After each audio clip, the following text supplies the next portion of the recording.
নমস্কার বন্ধুরা, তোমরা সবাই কেমন আছো? আশা করি ভালো আছো।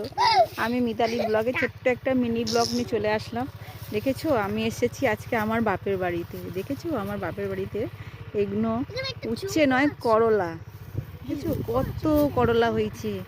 আর এই যে একটা নিচে পড়ে আছে, ওটা আমার বোনের ছেলে আর আমার ছেলে ওটাকে দেখো না পেঁপে মনে করছে।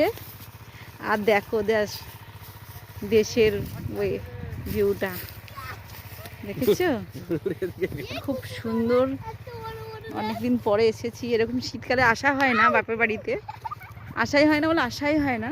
দেখে নাও তোমরা কি সুন্দর জায়গা। এটা হচ্ছে রায়দিঘি, ঠিক আছে?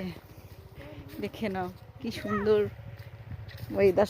সবাইয়ের মাঠে চাষ। এখন ছোট ছোট তো দেখা যাচ্ছে না, যখন এটা বড় বড় হবে। এখন একদম লাগিয়েছে